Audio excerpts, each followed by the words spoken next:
жеңінің 75 жылы оңайынан татар әдебиеті қобат яңадан яңа проза әсәрләренә бик байыды. Актанышта яшәп иҗат итүче, язучы прозаик һәм профессиональ журналист Әмирҗан абый Муталлаповның «Кочаклар» исемле романы да нәкъ менә шул уңайдан нәшер ителгән романнарның, китапларның берсе.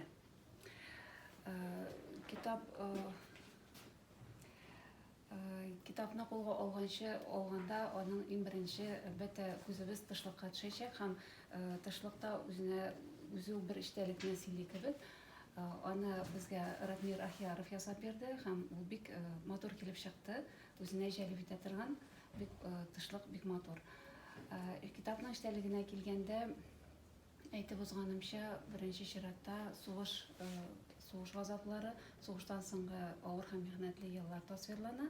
Аңа кадәр инде язучы безне үзенең геройның яшь чагы белән таныштырып, инкыйлаб еллары, авылларда төрле чуалышлар, шул ук мәчет манараларын кисү вакыйгалары белән алып кереп китә. Һәм инде сугыш башлана һәм безнең героебыз сугышка алына.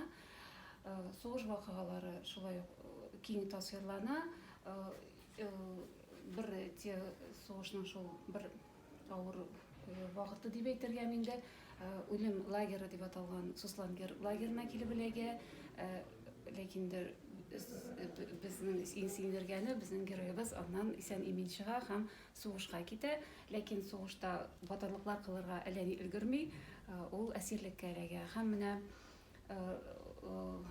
әлбәттә безнең героебыз һаман газаплар эчендә, әсирлеккә эләгү инде ул димәк туган илгә юлның өзелүе дип аңлашыла бит инде. Һәм шуңа күрә әсирлеккә тән китеп тә инде ул сугыш бетүгә таба барган вакытлар ул туган ягына кире әйләнеп кайтырга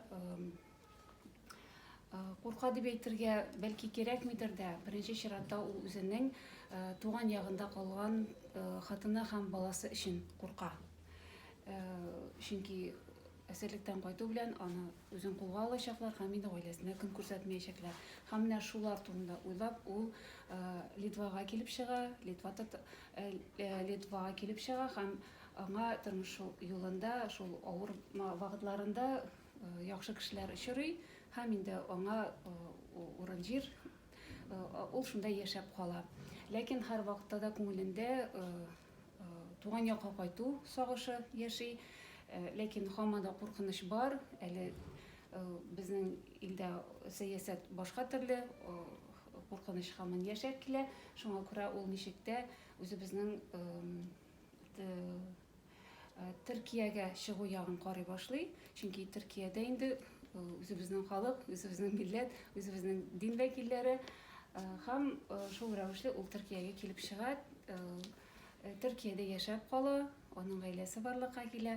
Ләкин һаман да шул туган якка кайтасы килү, хатыны һәм баласы турындагы уйланулары аның китапта һаман саен кабатланып килә. Әлбәттә укучы өчен шатлыклы вакыйга булыр иде, әгәр дә безнең героебыз туган ягына әйләнеп кайтса. Ләкин инде 50 ел сугыш бетеп тә 50 ел вакыт узса да, безнең инде героебыз олыгаю сәбәпле Төркиядән үк туган якларына, Татарстан җиренә кайтырга инде курка. Шуңа күрә ул бары тик сәламнәрен юллый башлый һәм хат яза, улыннан гафу итүен сорап. Һәм менә шушы еллар буена ул үзе белән булган вакыйгаларны көндәлек итеп язган була. Һәм менә шул көндәлекләрне инде ул туган ягына улына юллый. Менә роман безнең шуның белән тәмамлана. Эчтәлеге моның искиткеч чынлыктагы бик шундый теге фантастика түгел, чынбарлык. Чынбарлык.